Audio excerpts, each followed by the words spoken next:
Thanks, Matt. So yesterday we saw complex manifolds, and today we are introducing this Kähler metrics. So Kähler metrics are Riemannian metrics on complex manifolds, which are compatible with the structure of a complex manifold. And to define what is a Kähler metric, so I will introduce something called a complex structure. So it's a way of encoding the structure of a complex manifold using a tensor, which is more friendly to differential geometers than. So this is called a complex structure.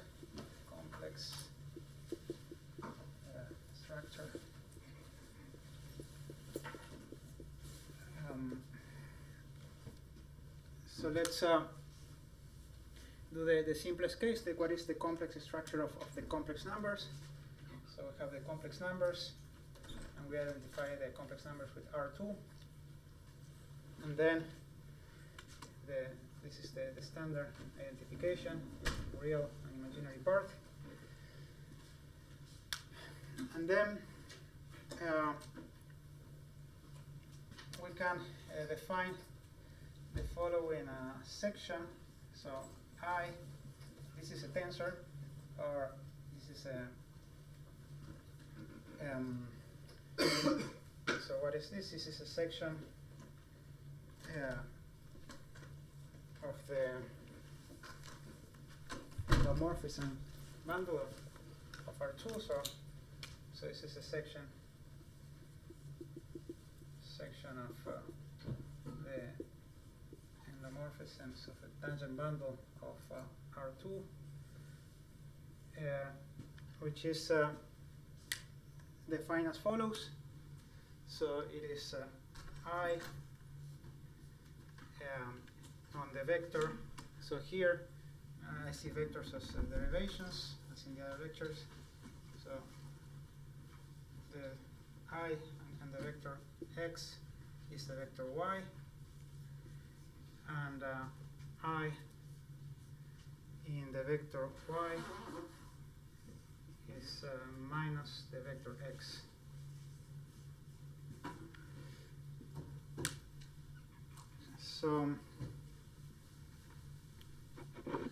So what is this? So I is just at each point in R2, this I is just an anti-clockwise rotation by 90 degrees. So x-axis goes to y and y goes to minus x. So it's an anti-clockwise rotation by 90 degrees. So in particular, it satisfies that if you apply I 2 times, well, you get minus the identity. So minus the identity, I'll just write minus 1. And what is this? Well, this is a way of regarding the structure of the complex numbers. This is I call it I because it's basically multiplication by I. This is kind of what it is. So now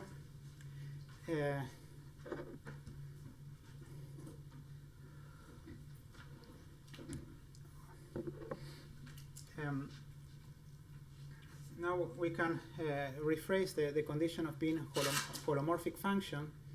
We can restate it using this I, this endomorphism. So there is a lemma here.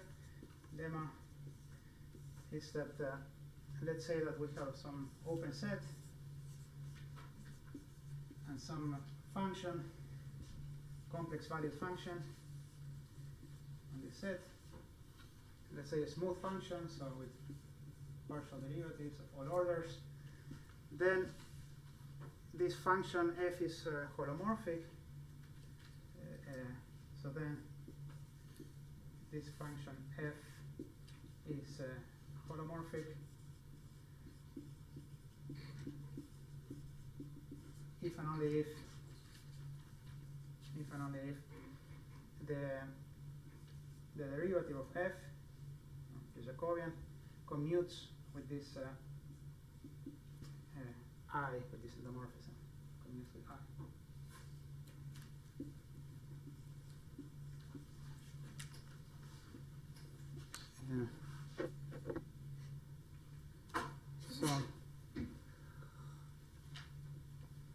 So this is well, let me do the proof because it's just a calculation.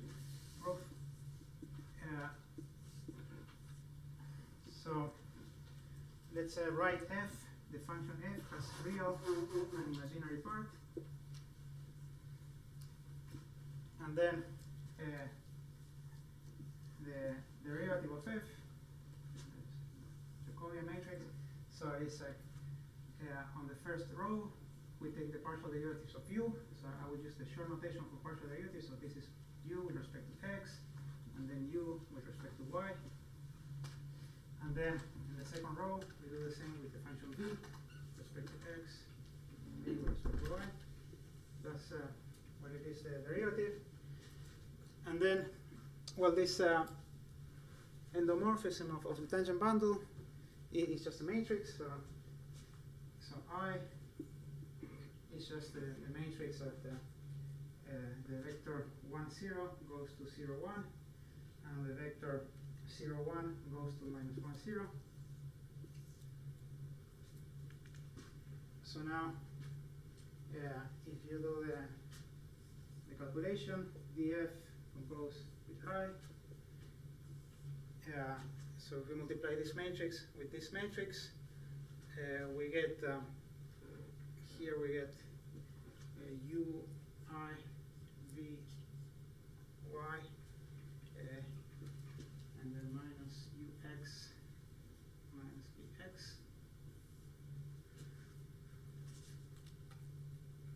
So df, so help me with I think I got that right. But and if you do the multiplication the other way, what you get, if you multiply this matrix by that matrix, then well, the first row is going to be minus the first row. If you do this as this, the first row is going to be this row with the minus, so minus vx minus vy, and then the second row is just this one here, ux uy. So then you see that these two matrices, these two are equal. So these are equal if and only if. So now we just compare. So if we look at, let's say, the off diagonal, we have the equation ux equals vy. That's the off diagonal. The two off diagonal terms are the same. Is this just single equation, ux equals vy. And on the diagonal, we have uy minus vx. Uy equals minus vx. So these two matrices are equal if and only if these two equations are satisfied. And those are precisely these Cauchy-Riemann equations for a holomorphic function. So this is Cauchy-Riemann.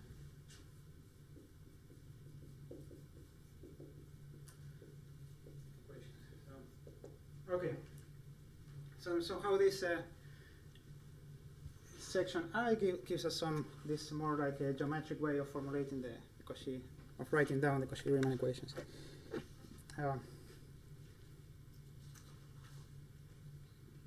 Okay, so now there is a straightforward extension of these to higher dimensions. So let's say now if we're in Cn,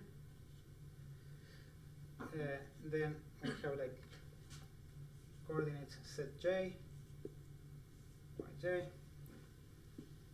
and then we can define a section of the tangent bundle, but just doing the same coordinate wise. So it's just adding j's everywhere. J, J, J, J, also satisfies this equation.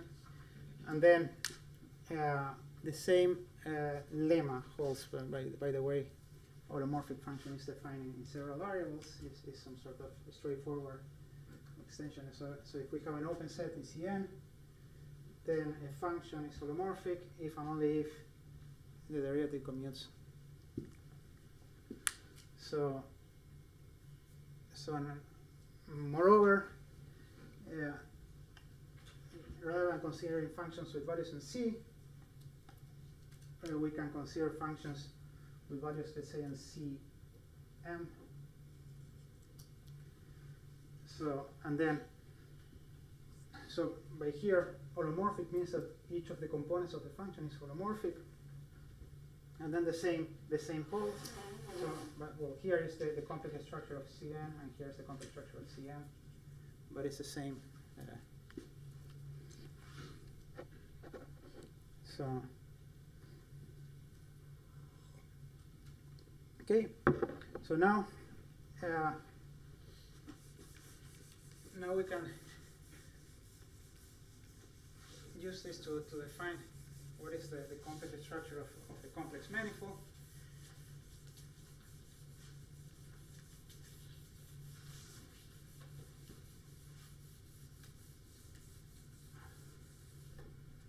So now let's go back to the setting of manifolds. So now let's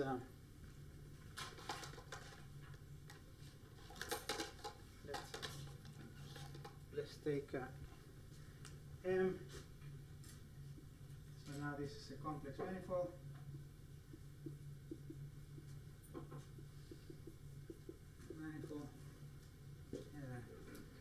Of dimension n.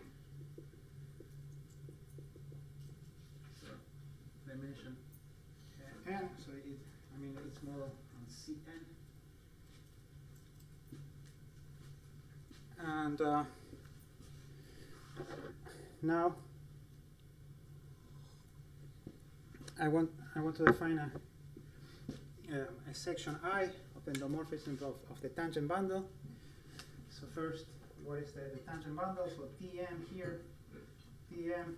So this is just tangent bundle. Tangent bundle of the underlying smooth manifold of the underlying smooth manifold. So this tangent bundle, this object is a rank 2n real vector bundle over M. So it doesn't see anything from the complex structure of the manifold. It's just the tangent bundle of the real manifold. And then the complex structure, so the information given by this complex atlas, I will encode it by defining an endomorphism like this. So this is a definition.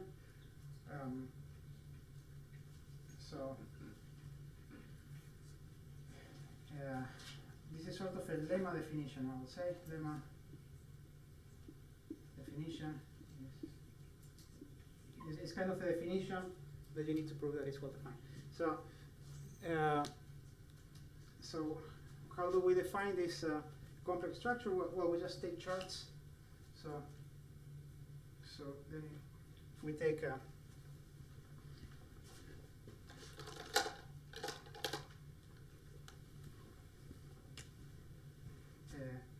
let's say U5. So this is a chart, holomorphic chart of the manifold, and then we define I as follows. So this is if I have a chart, then I have the differential, the derivative of phi. It maps to Cn. On Cn, I have this complex structure that I just defined, and I can go back to my manifold with the universe. So this is a definition. So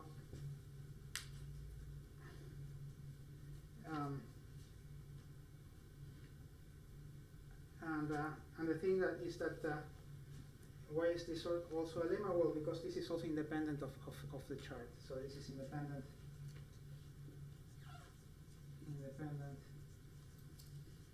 of the chart and defines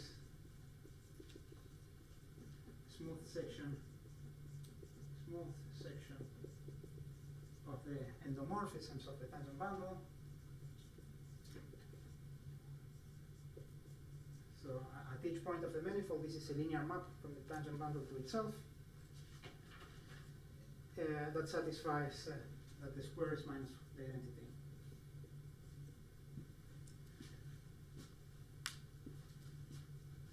So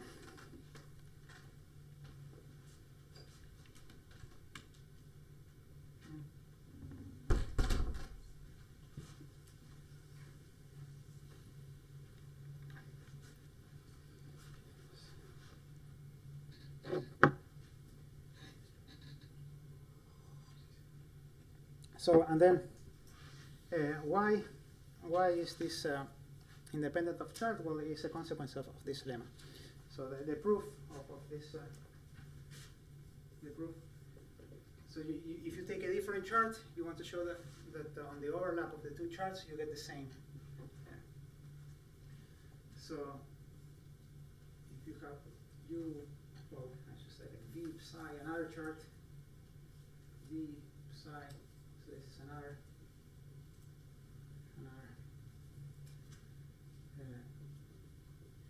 column of the chart. Then, in principle, these two things might be different. So I will just write like I prime is what I get if I use the chart psi.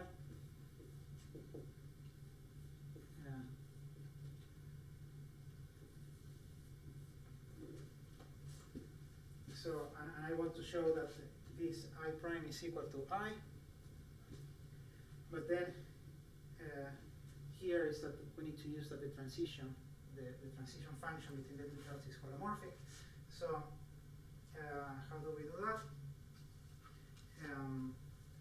So let's say psi. We can write psi as psi compose phi minus 1. Compose phi. So and we have that. Let's call this thing f. This will be f. This is a transition function. So this is the map that goes from an open set in Cn to an open set in Cn and is all holomorphic. So then when we do the psi, so the psi, this is the chain rule. So this is df composed with v phi. So now we see that I prime is equal to vf composed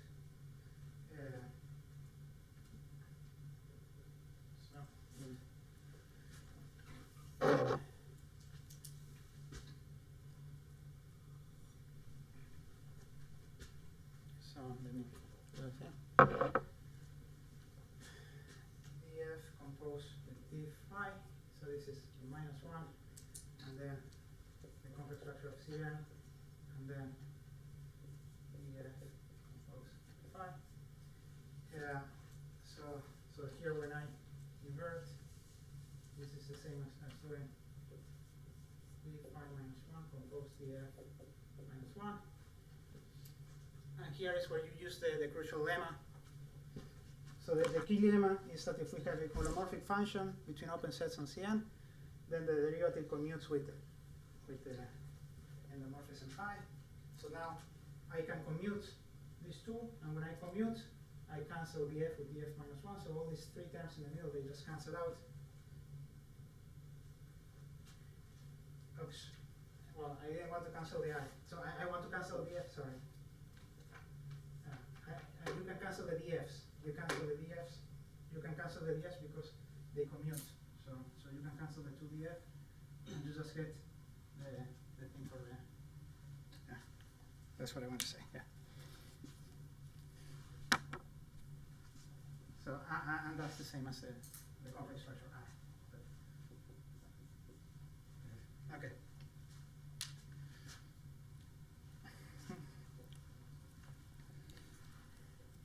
So any questions on this?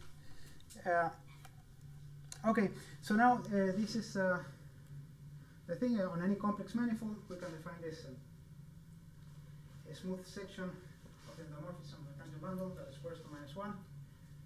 The technical name for this is almost complex structure. That's the name for these sections that satisfy that the squares minus identity. In our case, because this complex structure comes from some holomorphic manifold, from a complex manifold, it's called an integrable complex structure.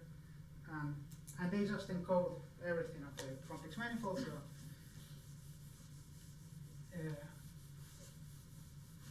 So,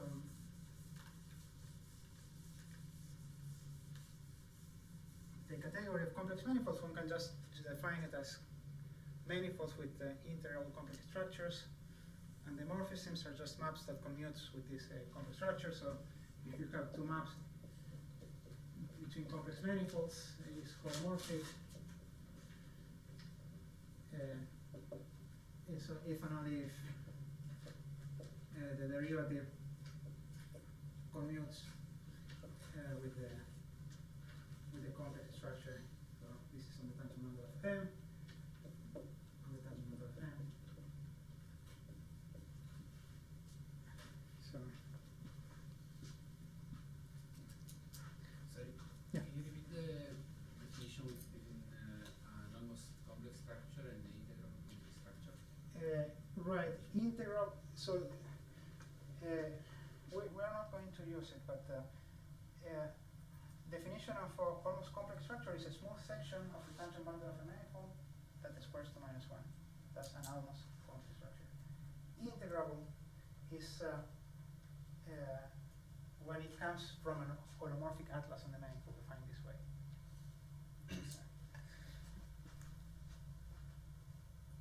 Okay. So now let's introduce metrics. So first, I want to define Kähler metric, but there is a preliminary step which is called the Hermitian metrics. So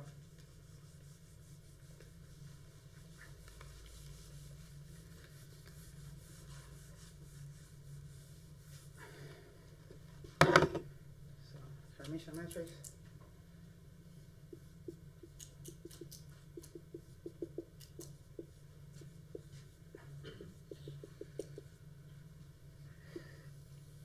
So here the definition is like this. We have M is a complex manifold, and we have I is the complex structure. So I is the complex structure. Then we say that let G, let's say G be a Riemannian metric, so it's a Riemannian metric. So on M, so this is just in the usual sense, so it's a Riemannian metric on the tangent bundle of this real manifold, underlying manifold. So we say that this Riemannian metric, so we say that G is a Hermitian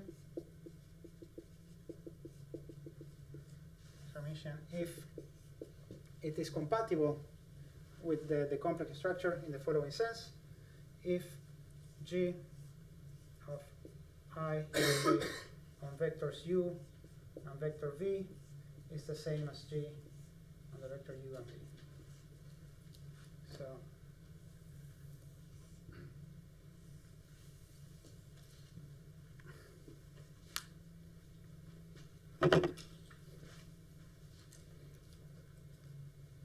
So multiplication by I preserves the length of vectors. That's the compatibility.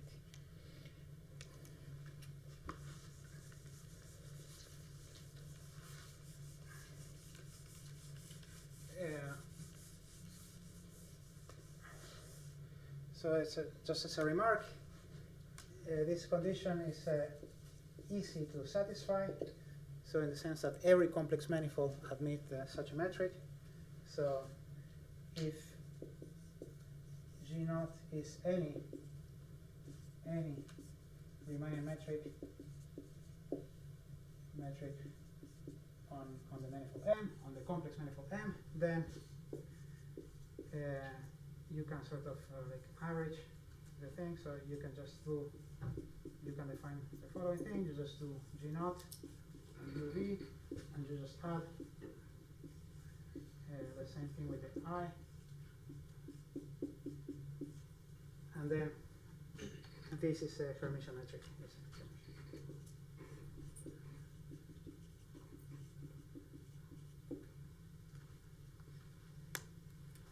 Yeah. Is it ever possible to think of I as the push forward of some diffeomorphism, and then like the Hermitian property would then be saying that this preserves G in some sense? So this I is the push forward of a diffeomorphism. Yeah. Is it like when is that true? I guess.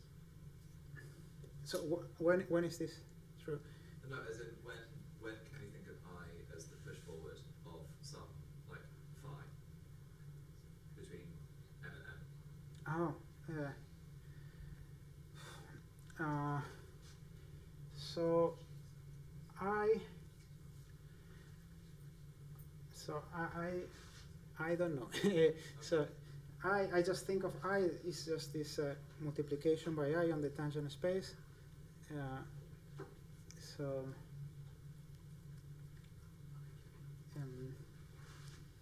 so you think I can be the push forward of Probably not always, right? But so I really think of this I as some sort of intrinsic thing of the manifold that encodes this holomorphic atlas somehow. It's not, well, in local charts it's just the usual I of Cn, but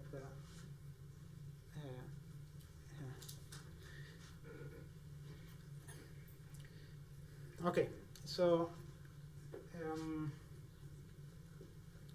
so these are Hermitian metrics. So now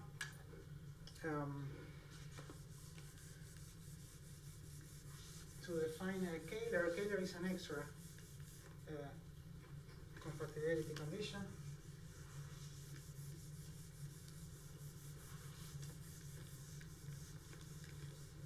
So because this Hermitian property is just some sort of algebraic property, there is no derivatives here. Kähler involves taking derivative, one derivative, and to define that, let me introduce first a very important object, which is called the two form.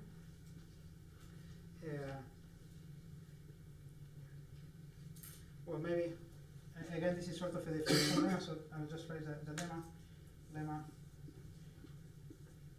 If G is Hermitian, then this I can define the following omega in vectors u and v. I define it as follows. So this is a definition.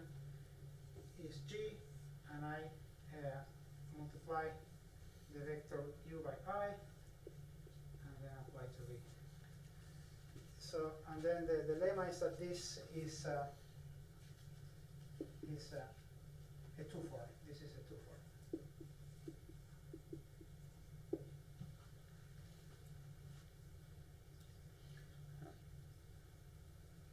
So, proof. So what it means to be a two form?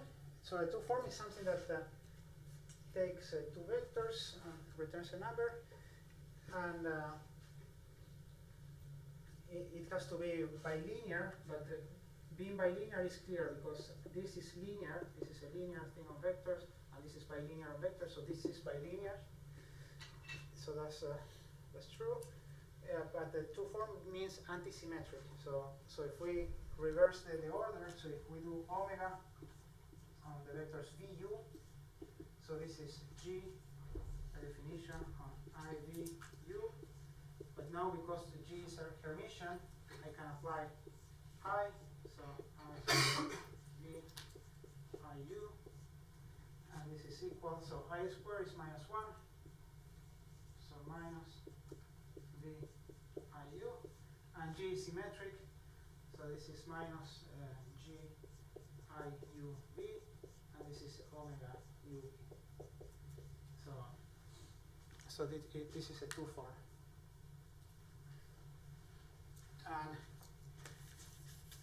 And this two form plays an important role. It's called the fundamental two form of the Hermitian metric. So, yes. Minus. Thank you. Thank you.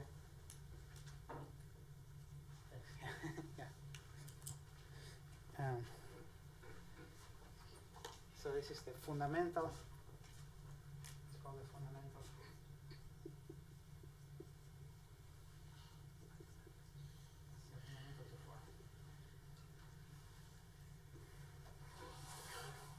So for this Hermitian matrix, you see we already have like three pieces of information, like I, endomorphism of tangent bundle, G, Riemannian metric, omega to form, and the three are related. So two of them determine the other.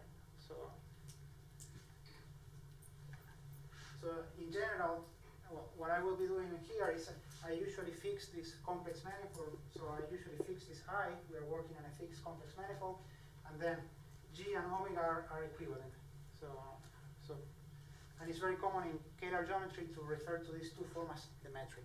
It's the two form, but you say the metric because you can recover the metric because we know what is the complex manifold in the background. So, okay. So now we can give the definition of Kähler manifold. The definition is that the Hermitian metric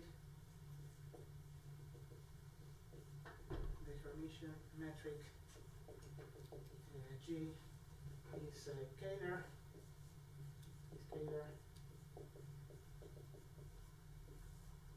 If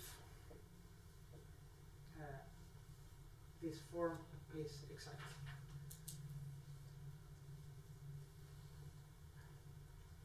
Sorry, closed. That's the thing. Closed. Exactly. I forgot. I was sorry. I teach calculus, and for some reason the terms are mixed in the notes, and I was closed. Yeah. So this is exterior derivative. So exterior.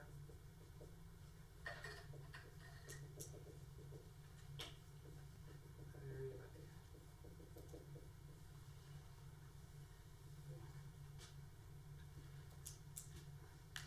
So one way of thinking of this condition is as follows.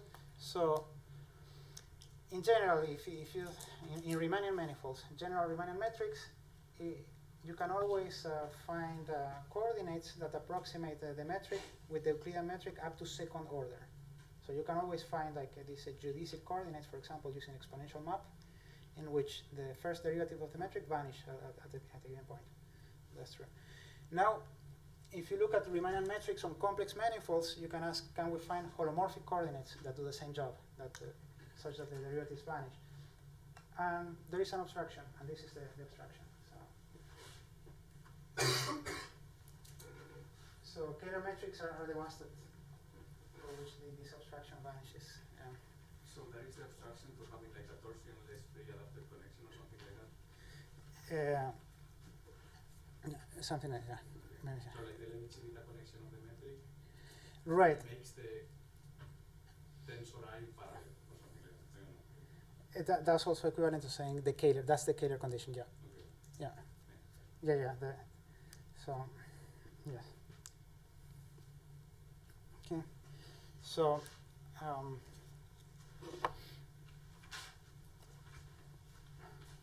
so now I will give some some examples.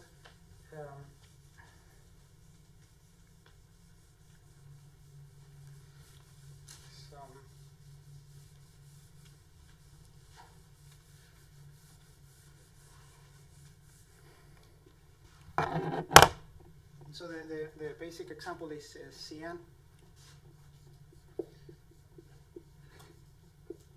So Cn, we have this coordinates Zj, xj plus yj, and then we have the Euclidean metric. Is just the Euclidean metric is vxj squared plus vyj squared, and then this if you do omega, so remember,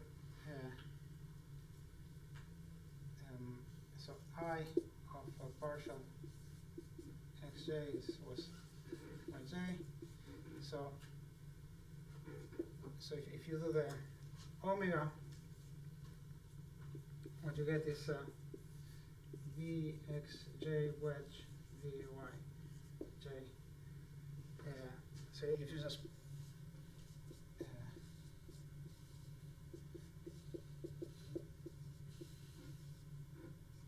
so this is a sort of an easy calculation. What is that? This is the corresponding omega. If you want, you can just do the calculation for C, for the complex numbers. Just do the calculation for the complex numbers. And here, dx, dy, the coefficient that you need to put in here is this coefficient you obtain by evaluating this form in the vectors xj, yj. When you evaluate in xj, yj, you get 1 because it's g of yj, yj, it's 1.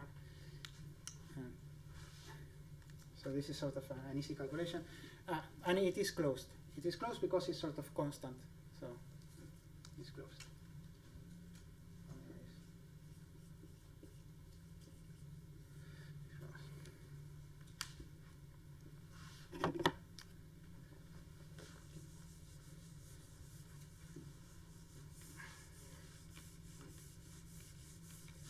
Okay. So now. Main example now is the Fubini study metric on projective space. This kind of main example. So it's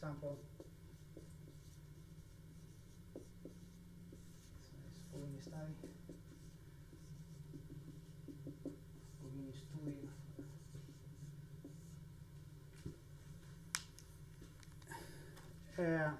So this is a Kähler metric on CPM. So it is defined as follows.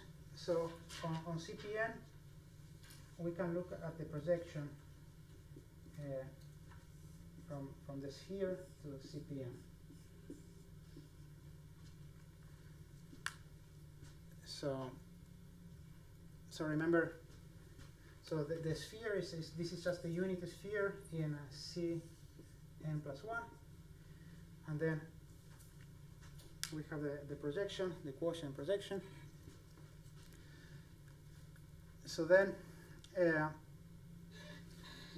tangent bundle of the sphere we can split as a direct sum. So this we can split, let's say, V direct sum H,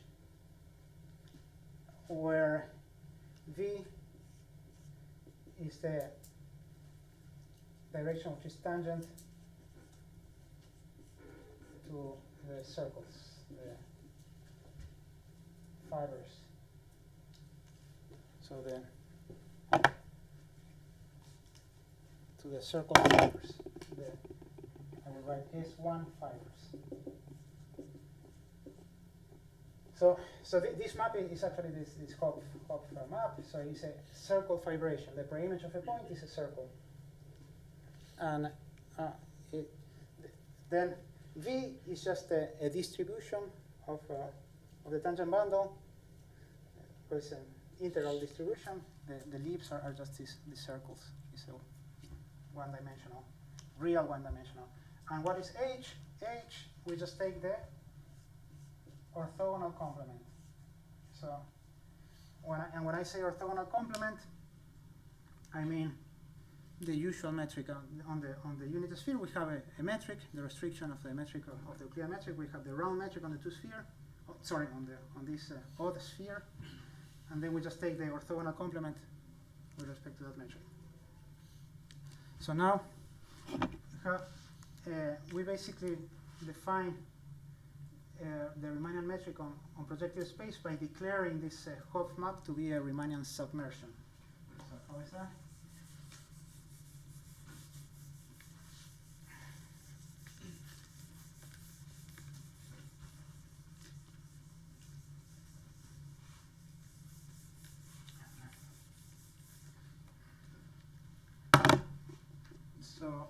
So it works like this. So let's take a point P, a point in projective space. Then we can look at the preimage. So we choose the preimage of P is a circle on the sphere. We choose a point in that circle that projects to CPN. So I will call this Hopf map like pi for projection. So pi of P tilde is equal to P. And then if we have two tangent vectors at P in projective space, then there exists unique vectors that I would call V tilde or call it UV. So there exists unique U tilde, V tilde in the tangent bundle of the sphere at P. Yes, but I want them, sorry, to be unique. I require this, otherwise they won't be unique. So because the key point of introducing this horizontal distribution, this orthogonal complement, is that the derivative of the Hopf map becomes an isomorphism. The derivative is at each point is an isomorphism, linear isomorphism between H and the tangent bundle of CPN. So then there exists unique U tilde V tilde such that the derivative of U tilde is V, and the derivative of V tilde is V. Sorry, here I meant U. So, and then we define G of the vectors U and V. So this is the Fubini study metric. This is the Fubini study metric. So we define this. This is just the metric on the sphere. So this is the metric, the usual constant curvature 1 metric on the unit sphere of the vectors tilde. So that's the definition.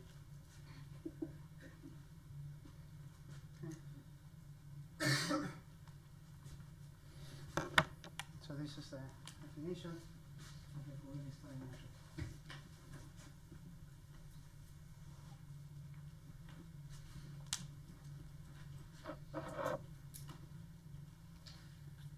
So any questions?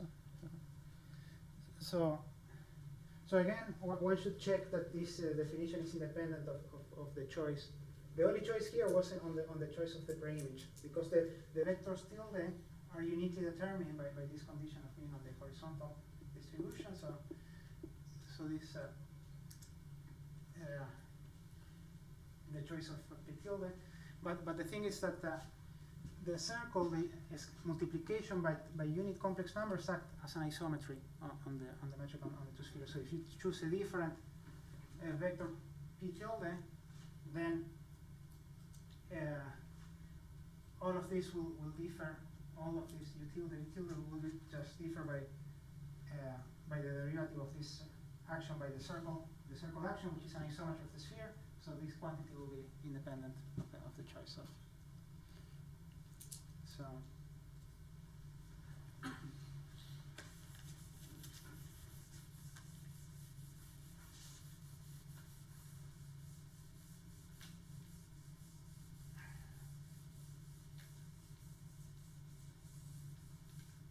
this construction, I guess you can do it more generally, like Riemann manifolds whenever you have a group acting by isometries such that the quotient is a manifold. I guess you can always do this.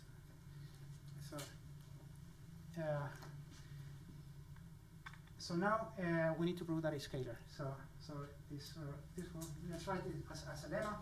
Lemma, the Fubini metric. Metric is Kähler.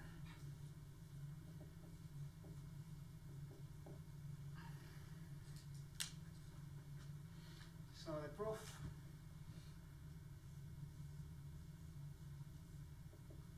we will start proving something completely different. It's kind of a tricky proof. It's a trick proof. So I will start proving that it's invariant by unitary group. So proof step 1, this Fubini metric G is invariant by the obvious action of the unitary group. So this is a unitary group. So these are linear transformations of Cn+1, complex linear transformations that also preserve the Euclidean metric.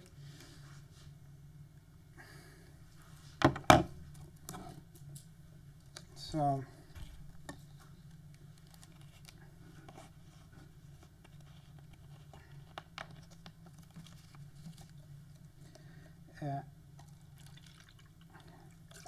then why is that true?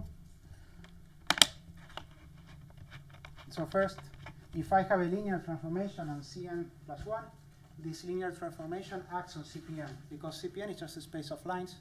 So linear transformation maps a complex line to a complex line. So it acts on CPN, and it will preserve this metric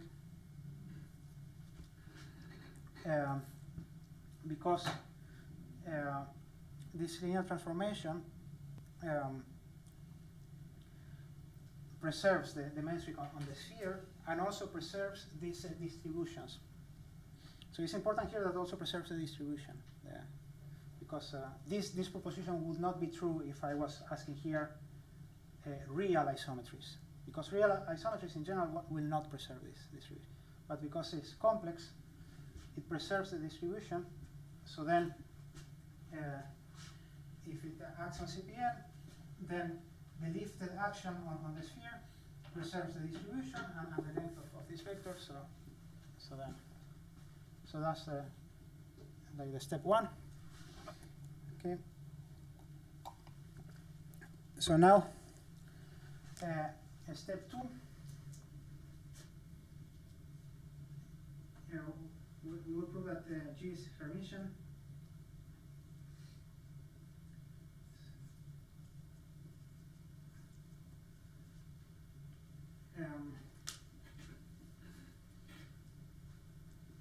So Hermitian, what it means is that this multiplication by I is an isometry of the metric.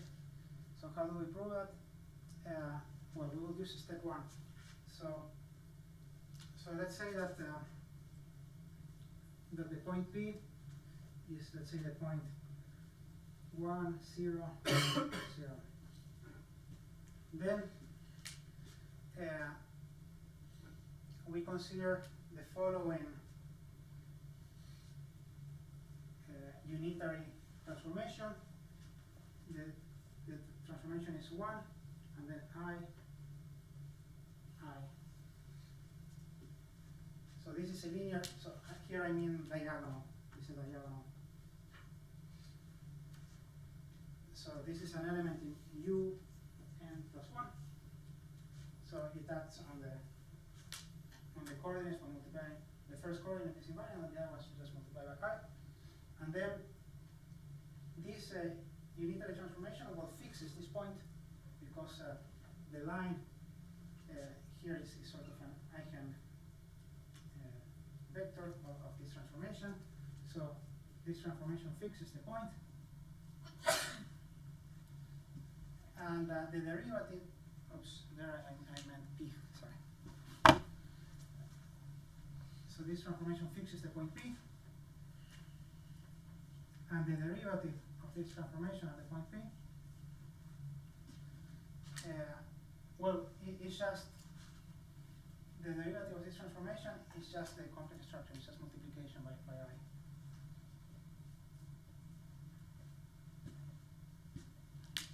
If you want, you can just take coordinates, as we said yesterday. In the neighborhood of this point, you can just take in the neighborhood of this point, you can just take coordinates by dividing these ones by the first one.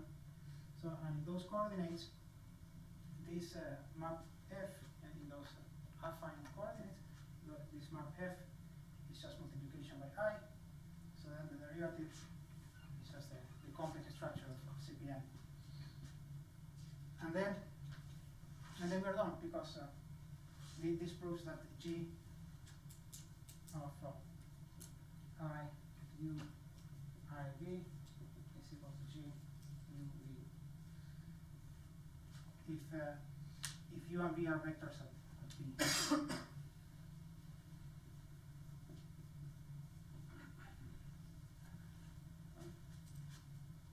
Because of the step 1, this map is an isometry, so the derivative preserves energy. So,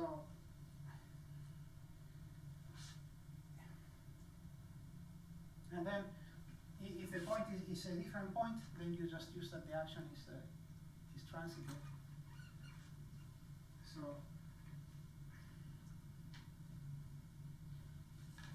I'll just say with words, this action, the action of UN plus 1 on CPN is transitive. So this is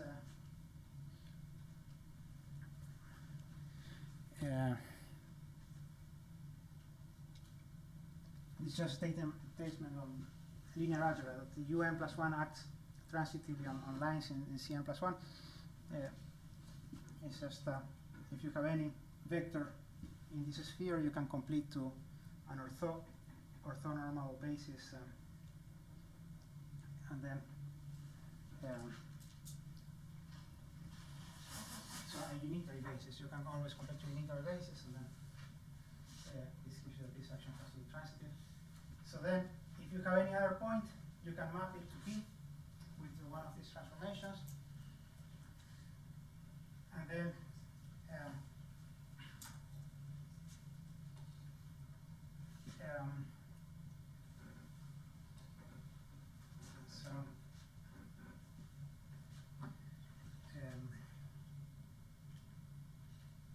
then basically, let's say G of Q is equal to P. Then what you will do is you will just do G compose F compose G minus 1. And this transformation fixes the point Q. And the derivative is again the complex structure, because when you calculate the derivative, you have derivative by the chain rule is the composition of the derivatives. The derivative of this one is the complex structure, but this G is also holomorphic, so it commutes. So you can commute G and F, so the G's cancel out, and you just get the derivative of F, which is the complex structure.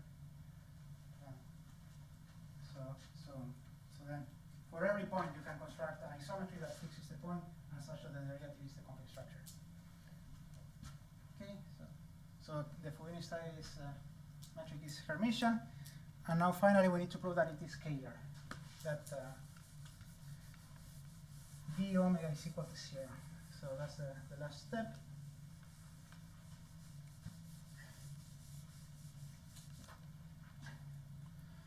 So step 3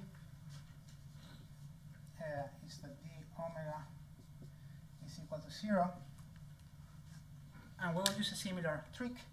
So let's call eta d omega, and this is a 3 form. This is a 3 form. And because of naturality of pullback, so this is invariant by the action of the unitary group.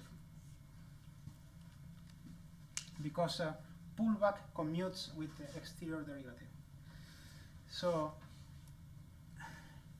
now we can do a similar trick. So now we just consider again this point P, the point 1, 0, and then we consider this transformation F diagonal is a diagonal 1 and then minus 1. Let's say minus 1, minus 1.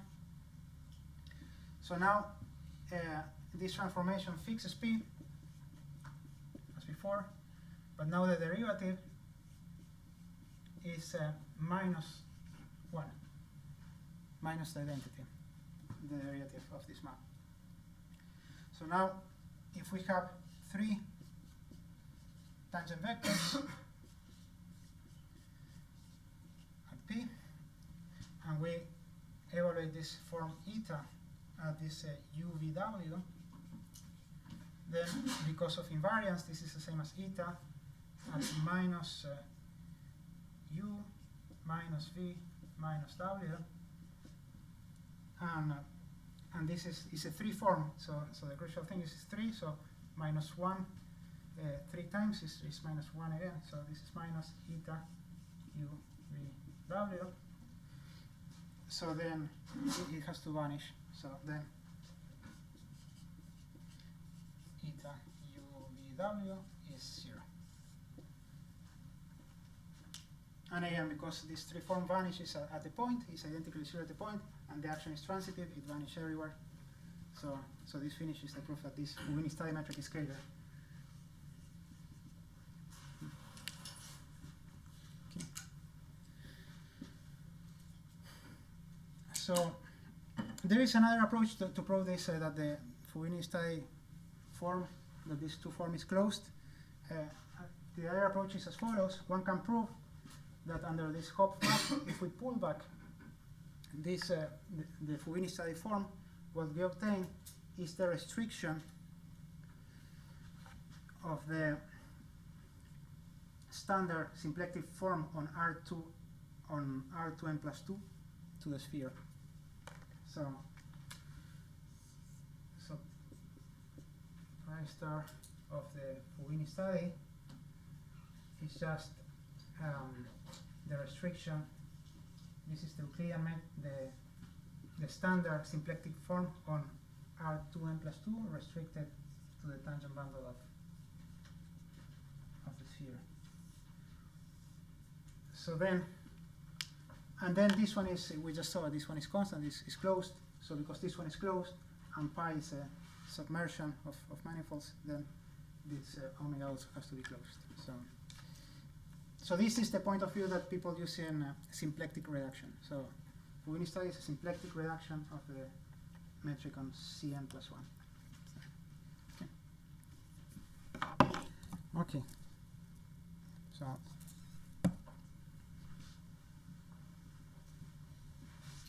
any questions now? Okay. So I will give one more example, and then I need to introduce some machinery.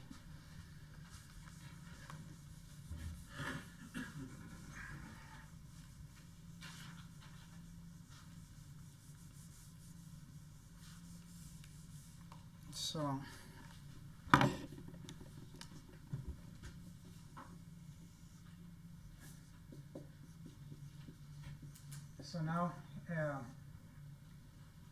we have this complex projective manifolds. So projective manifold that we saw yesterday. So these manifolds defined by 0 sets of homogeneous polynomials, and then you can restrict the Fubini study metric I can just say for any static metric, you can restrict to M is Kähler.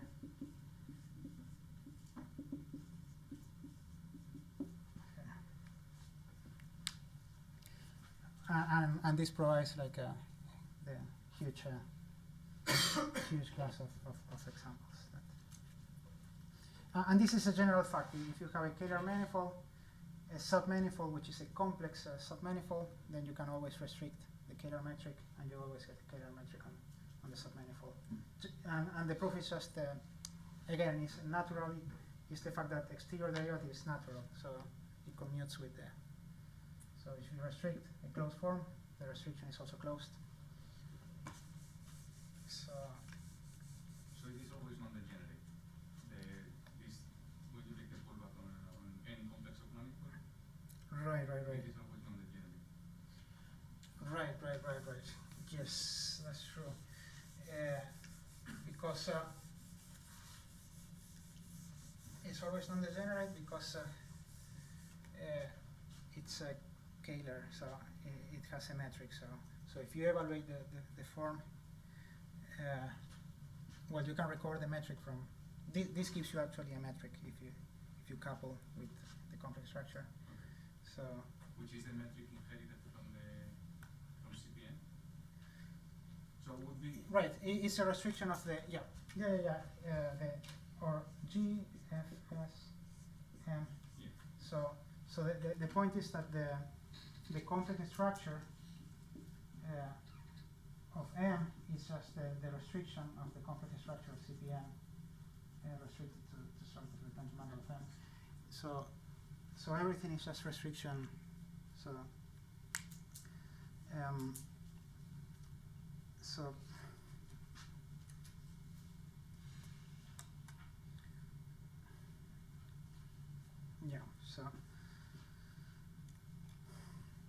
So this is actually for Hermitian metrics. If you have a Hermitian metric, a complex submanifold, you can restrict the metric and you get a Hermitian metric on the complex submanifold, and this two form is non-degenerate because whenever a two form is associated to the metric, the two form has to be non-degenerate because the metric is non-degenerate. But yeah, this is an important thing that I forgot to mention. I was supposed to say after defining Kähler, the two form of a Kähler metric is symplectic. So Kähler are symplectic. So this is a Kähler condition is saying that this is a symplectic form. So all of these projective manifolds are also symplectic. This is a symplectic form on the.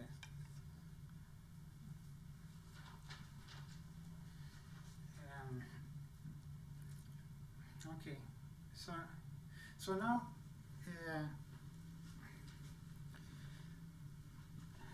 Now I need to introduce some sort of definitions. It's just I want to work now with the complex vector fields and complex forms. So far I gave this definition of Kähler metric only using this real tangent bundle, but in practice just using real, it just doesn't allow you to use the power of complex numbers. So one reason we do Kähler geometry is because it's very good computationally. It's very good for computations. But all these computations you just do using complex numbers, so complex coordinates, complex vectors, complex differential forms. So now I need to introduce those definitions. So in order to explore more this Kähler condition, I really need to do that. So you wrote that omega is scalar, but I think that this G restricted to have scalar. Yeah, it's sort of abuse of. I think it's a common abuse is that the omega and G, once if you understand what is the complex manifold behind it, is you just say it's very typical. Yeah. So now, this is what I want to talk about now is complex vectors and differential forms, complex differential forms.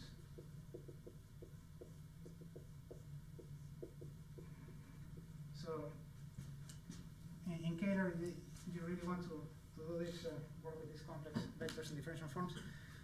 And it's just a sort of a basic, if you just think about it, when you talk about holomorphic functions, these are always complex valued functions, complex valued. And then if you take, let's say, the exterior derivative of a complex valued differential function, well, you get a differential, a one form, but a complex valued one form. So then you're sort of bound of working with these complex valued one forms, and the dual notion is the one of complex vector. So one really has to do it. So what I'm heading towards now is the complexified tangent bundle. The complexified tangent bundle. So the way I will introduce this is by first doing on Cn. And again on Cn, I will do the same trick. You can just do it for C and then add all the indices. So we have coordinates x plus y. And so now let's say that we have a function again from some open set in C to C. So let's say it's a complex valued function. Then what is the differential of the function? Well, this is just partial f with respect to x dx plus partial f with respect to y dy.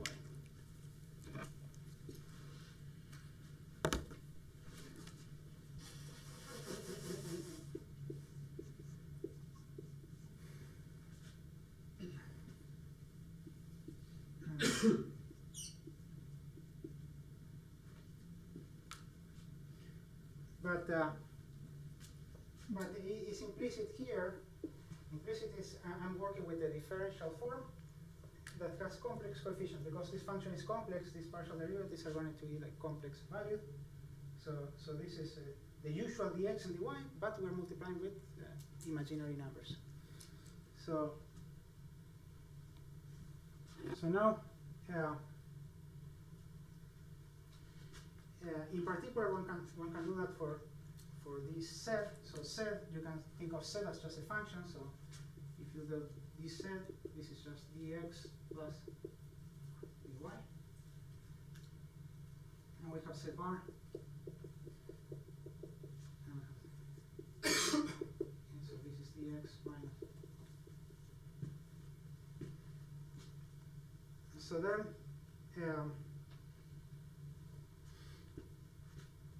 what we can do is just we can write this differential.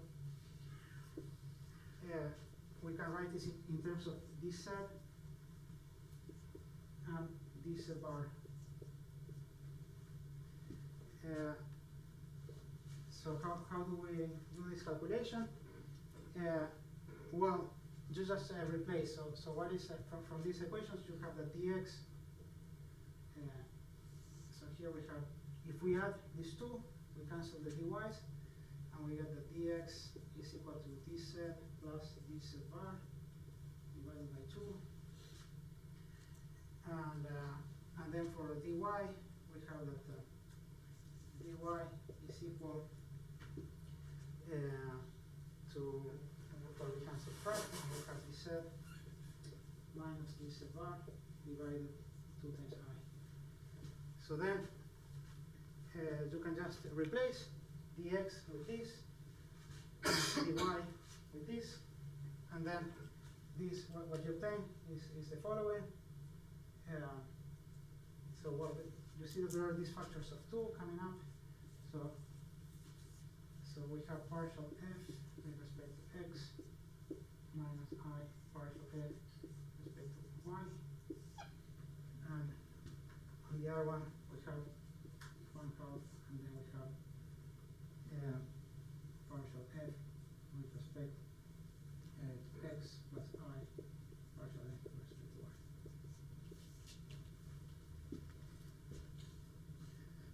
So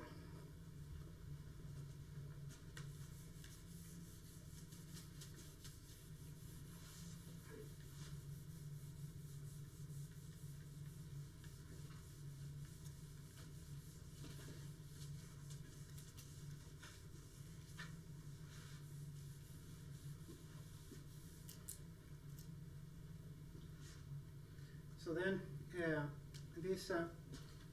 these two coefficients that you get here is what we define as this complex partial derivative. So by definition, dz is this operator here. So this is 1/2, and then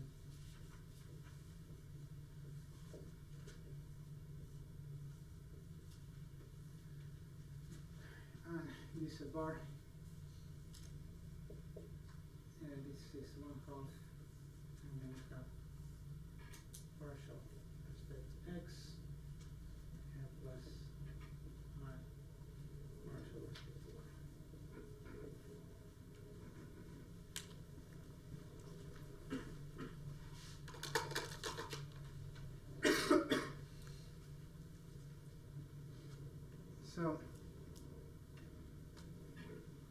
So then the point of introducing these operators is that now we have the formula is that this is partial f with respect to z, dz, plus partial f with respect to z bar, dz bar.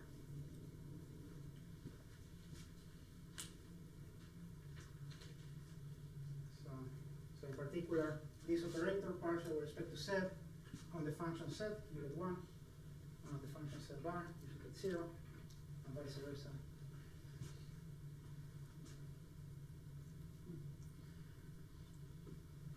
Okay.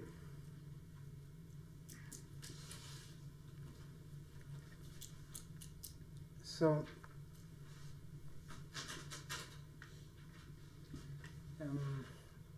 now again in if now you move to several variables,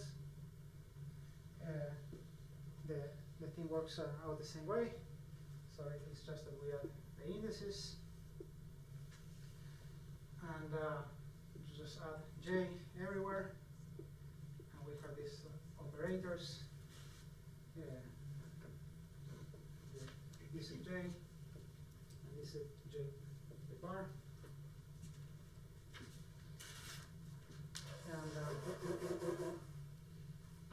And this becomes a sum for j.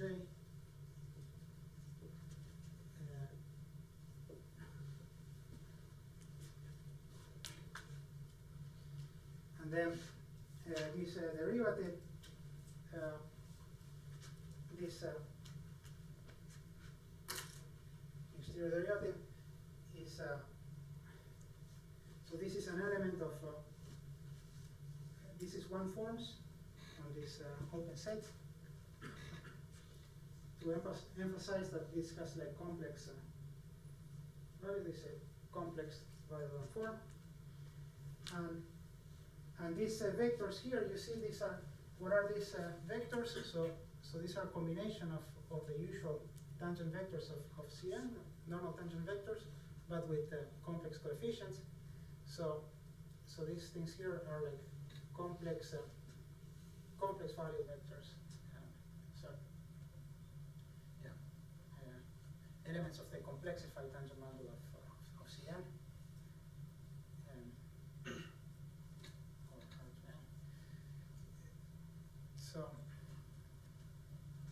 So these are complex vectors.